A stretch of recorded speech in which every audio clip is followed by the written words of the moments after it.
programa Outras Palavras, um oferecimento Sindiúti MG, Sindicato Único dos Trabalhadores em Educação de Minas Gerais.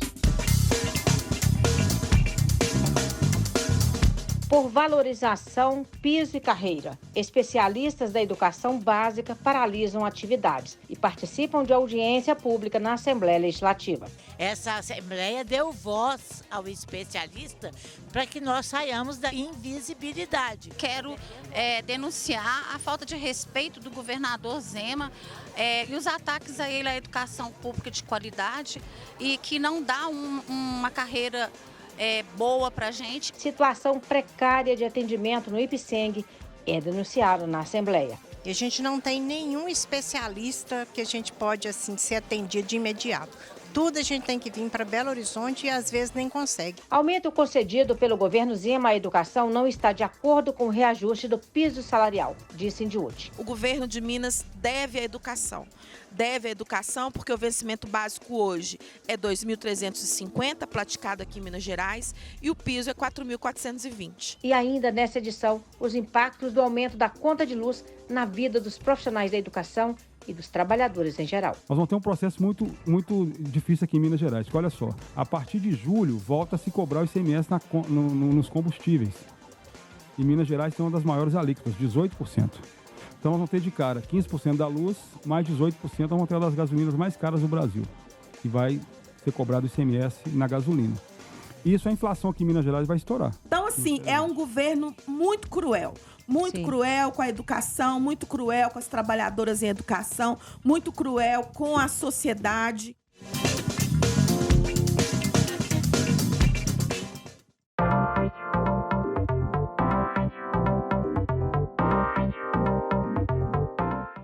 Especialistas da educação básica paralisaram suas atividades no último dia 31 de maio. Pela manhã, estiveram na Assembleia Legislativa para, numa audiência pública, relatarem sobre as condições de trabalho em que estão. São péssimas as condições de trabalho, segundo as especialistas em educação básica. Também falaram sobre a questão da carreira, que está sendo destruída pelo governo do estado. Viva um dia como especialista numa escola estadual. Um dia. Não é para lacrar. Assim, é um dia. Fica um dia com a especialista. No turno dela. Não vou nem falar para você ficar no outro turno, que ou ela é professora, ou ela está com outra. Um dia, 4 horas. 4 horas. Fica 4 horas na escola com a especialista. Você vai entender e você não vai acreditar como que as especialistas e os especialistas não estão todos adoecidos.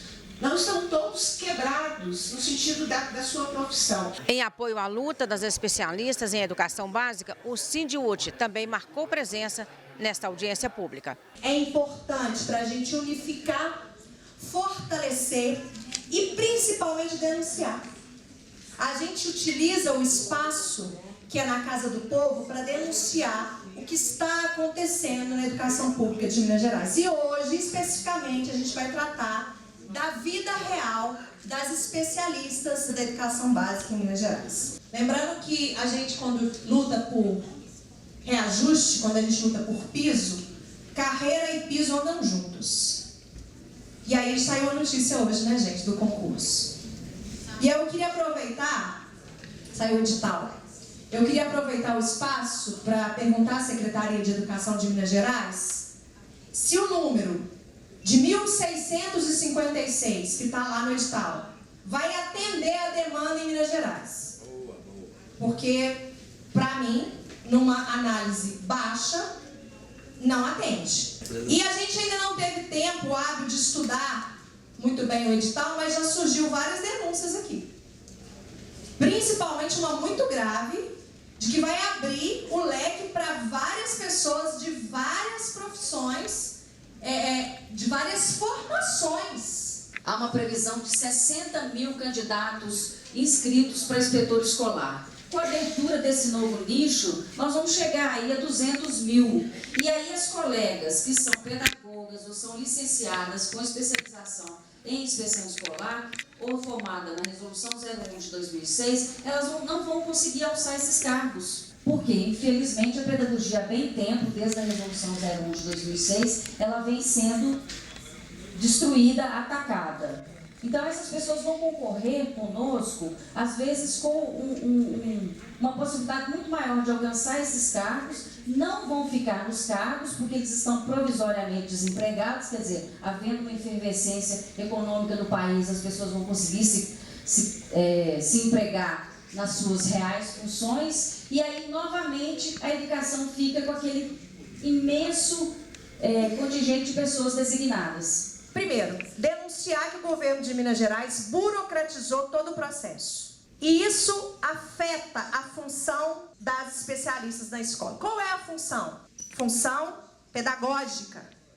Então, essa burocratização tem atrapalhado, por exemplo, o novo ensino médio, que além dos lançamentos dos diários, tem umas planilhas. E isso tudo passa pelas especialistas antes. Então, ou seja, prejudica o atendimento pedagógico. E o atendimento dos alunos? O atendimento que é psicológico, o atendimento que é da assistência social está sendo feito pelas especialistas. De novo, prejudica o atendimento pedagógico. E quando essas especialistas cumprem a função de substituição de vice e de diretor? De novo. E vai para a sala de aula.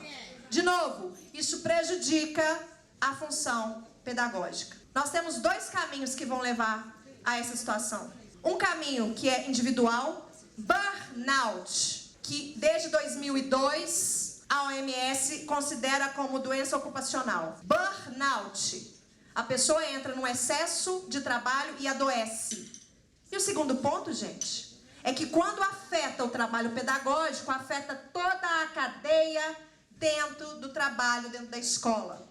E isso vai precarizar a educação pública de uma forma geral em Minas Gerais. Quero denunciar a falta de respeito do governador Zema e os ataques a ele à educação pública de qualidade e que não dá uma carreira boa para a gente e está desmotivando e nos deixando totalmente doentes e desmotivados. E isso vai influenciar no processo de ensino-aprendizagem dos alunos. Carmen, qual foi a importância da audiência pública que aconteceu hoje aqui na Comissão de Educação, Ciência e Tecnologia para a categoria? Bom, em primeiro lugar, é dar voz ao especialista, né? Essa Assembleia deu voz ao especialista para que nós saiamos da invisibilidade. Porque, na verdade, nós somos uma categoria invisível aos olhos do Estado, aos olhos do próprio gestor, né? Então, assim, a importância é essa, sairmos da invisibilidade.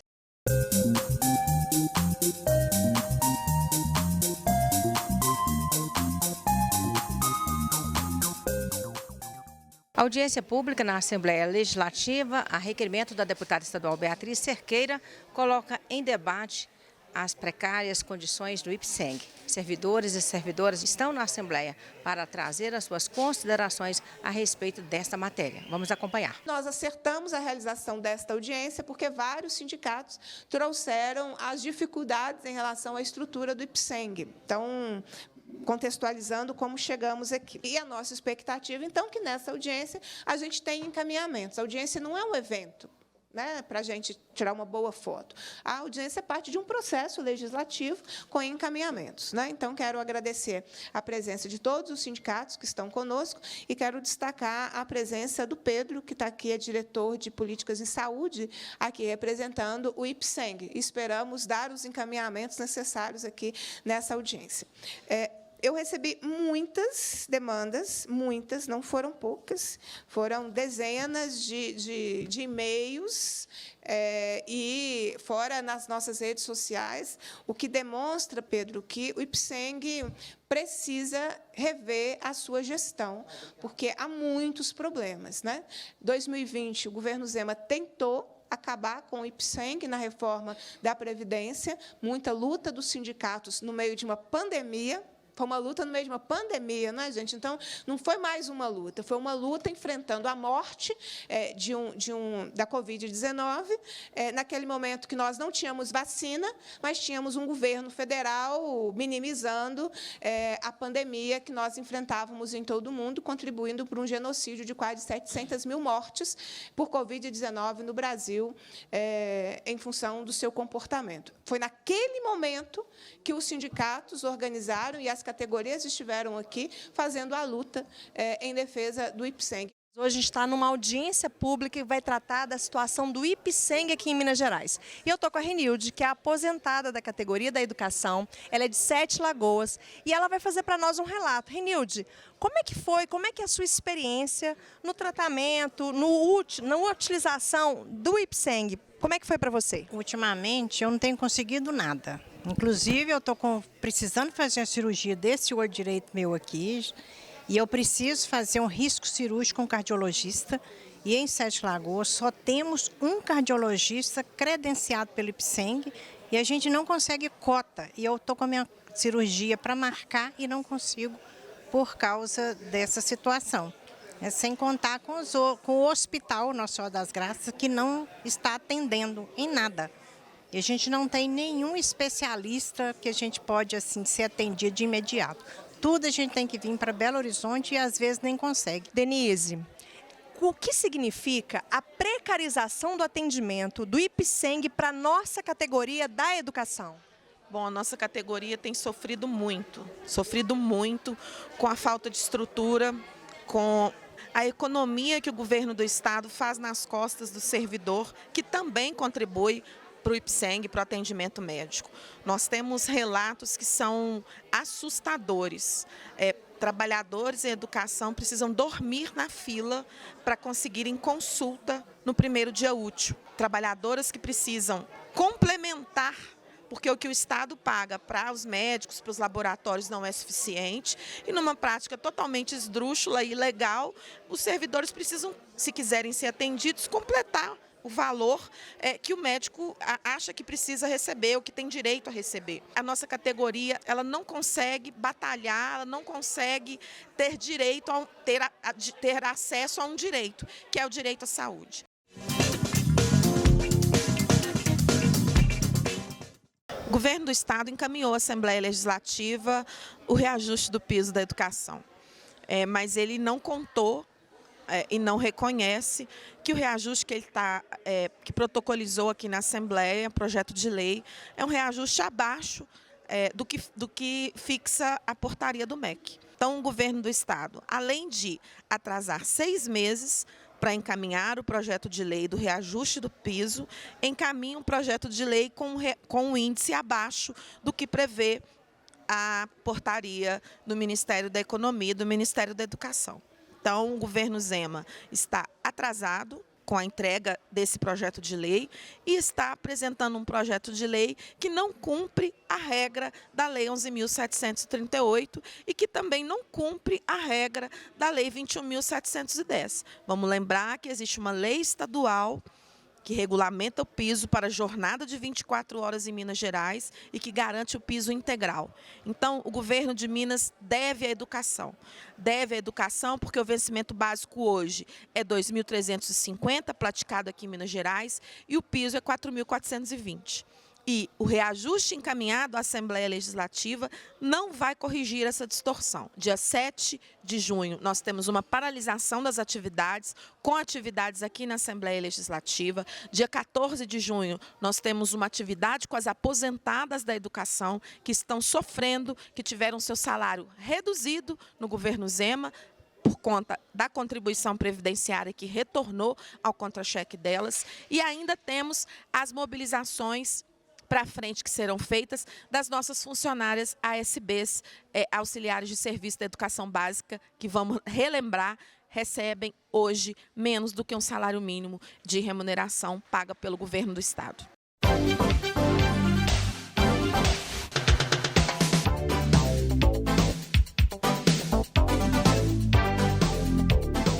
Creio que vocês já estão sabendo aí do aumento da conta de luz, né? Então, a partir desse domingo já está valendo esse aumento através aí da CEMIG, anunciado pelo governo Zema, 15% quase de aumento da conta de luz. E nós estamos aqui para conversar um pouco sobre isso e como essa situação repercute na sua vida, no seu dia a dia. É um aumento que vem para a conta de luz, impacta a vida aí da dona de casa, do trabalhador e da trabalhadora da educação, diante de uma outra realidade, né? Que o aumento de salário, nada, né? Reajuste, nada. Mas o custo de vida só aumentando. Quando coloca a agência reguladora, a ANEEL autorizou, de certa forma, quando a imprensa faz isso, você transfere a responsabilidade para o governo federal. Não é isso? Como é que funciona isso? A ANEEL é uma agência reguladora. Ela não tem o poder de chegar aqui em Minas Gerais e falar vai reajustar a tarifa em 14,91%, que é o valor que o Zema colocou. A CEMIG apresenta uma planilha de custo para a ANEEL. A cada 5 anos tem essa questão de reajuste tarifário. Então, a CEMIG apresenta essa tabela e ela solicita o reajuste. A ANEEL avalia o que a CEMIG apresentou e autoriza em cima daquela tabela que foi apresentada. Nós vamos ter um processo muito, muito difícil aqui em Minas Gerais, porque olha só, a partir de julho volta a se cobrar o ICMS nos combustíveis. Em Minas Gerais tem uma das maiores alíquotas, 18%. Então nós vamos ter de cara 15% da luz, mais 18% vamos ter uma das gasolinas mais caras do Brasil, que vai ser cobrado o ICMS na gasolina. Isso a inflação aqui em Minas Gerais vai estourar. Queria trazer isso para a vida concreta, então. Recentemente, nós fizemos uma grande atividade com as auxiliares de serviços da educação básica do Estado, aqui em Belo Horizonte. Vieram de todas as regiões do Estado denunciar ao governo do Estado que pratica o salário delas abaixo, a remuneração abaixo do salário mínimo. E foi uma fala delas muito recorrente na atividade do sindicato e na própria audiência pública e durante o ato, durante a manifestação, nas conversas que nós tivemos com elas lá naquela oportunidade, de que o salário delas não era suficiente para pagar a conta de luz e a conta de água da casa. Então, além do governo, vejam bem, além do governo remunerá-las com valores inferiores ao salário mínimo, e o governo agora começou a vacilar nas entrevistas do governador, começou não era bem assim, nós vamos ver, nós ainda estamos calculando. O que tem para dizer para o trabalhador em educação que ele precisa pagar a conta da casa dele, ele precisa pagar a conta de luz, ele precisa pagar a conta de água, porque o governo nos enxerga como funcionários públicos como se nós não existíssemos. Nós não somos pagadores de impostos, né? Como a turma lá do Partido Novo, que está lá na Câmara dos Deputados, e os que estão aqui na Assembleia, dizem, o povo não é pagador de impostos, não. Pagador de impostos para eles são não sei quem né? Porque os amigos também não pagam, né? As grandes locadoras de veículos, quem sustenta economicamente o grupo político, tem as benesses, tem os favores, e nós continuamos esperando. E aí é importante dizer para as comunidades escolares, quando nós levantamos a categoria e decidimos por uma paralisação mais radicalizada, todos nos apontam ou questionam, e com razão a comunidade escolar tem que questionar. Mas vejam bem as ações do governo do Estado que estão caminhando para um processo que pode chegar num processo de radicalidade. Nós já estamos em maio, o reajuste fixado da educação é de janeiro e até hoje não foi encaminhado o projeto de lei para a Assembleia Legislativa, que está, inclusive, com o plenário sendo obstruído pela oposição, dizendo que precisa de encaminhar esse projeto, não só da educação, mas da correção inflacionária de todo o funcionalismo. E as contas continuam chegando. O reajuste da energia, do valor do preço da energia, continua chegando na casa das pessoas, e a recomposição salarial e o reajuste de 14,95, que é o que nós temos direito a ele, não chega. Quer dizer, é uma conta que ela sempre não... É incrível isso, a conta nunca fecha para nós. Sim. A conta nunca fecha para o povo, para o trabalhador em educação. A conta nunca fecha para o funcionalismo público, que está esgoelando.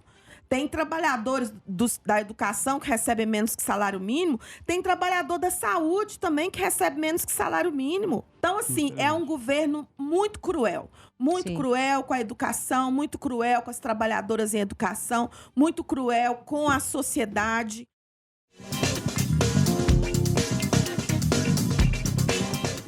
Até a próxima semana!